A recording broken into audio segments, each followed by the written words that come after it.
ఎవరికి సబార్డినేట్ని కాదు.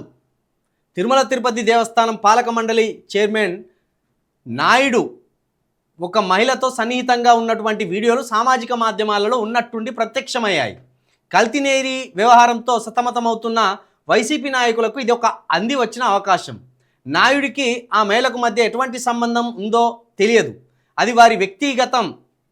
TTD chairman పదవిలో ఉండకపోతే ఇది నాయుడి వ్యక్తిగత వ్యవహారంగానే ఉండిపోయేదే. ఇప్పుడు అది కాస్త పబ్లిక్ అయింది.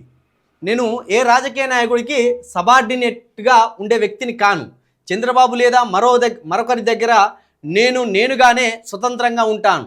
అందుచేత టీటీడీ పదవి పొందిన బిఆర్ నాయుడిపై నాకు కోపం ఉండడానికి కారణమే లేదు.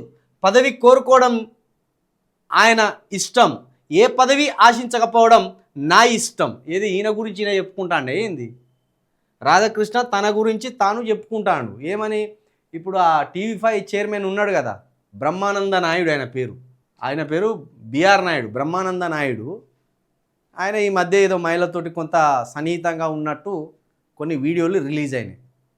సరే, మహిళతోటి పురుషుడికి కావచ్చు, పురుషుడితోటి మహిళకు కావచ్చు, సంబంధం అనేది వారి వ్యక్తిగత జీవితమే. దాన్ని ఎవరు కూడా విమర్శించడానికి అవకాశమే లేదు. ఎందుకంటే ఆ ఇద్దరు వ్యక్తులకు ఇష్టమైనప్పుడు ఆ ఇద్దరు వ్యక్తులు గడపవచ్చు, దాంట్లో తప్పేం లేదు.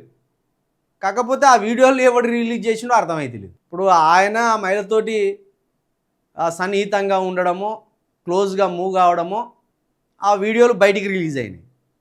మరి అది ఎవరు బయటికి రిలీజ్ చేసింది అనేది మాత్రం ఇప్పటికైతే బయటికి రాలే. అయితే ఇప్పుడు దానికి సంబంధించి వైసీపీ నేతలు ఈ టీడీపీ ప్రభుత్వాన్ని ఇరకాటంలో పెట్టడానికి ఆ వీడియోలను గట్టిగా వాడుతున్నది. మరి గతంలో చంద్రబాబు నాయుడు ప్రతిపక్షంలో ఉన్నప్పుడు కూడా వైసీపీకి సంబంధించిన నేతలను ఇట్లాంటి దాంట్లో బలి చేసిండు. కాబట్టి ఇది సహజంగా ఒక మహిళతో పురుషులకు సంబంధం ఉన్నప్పుడు రాజకీయంగా దెబ్బతీయలేక ఇట్లాంటి విషయాలను బయటికి తీసుకొస్తారు.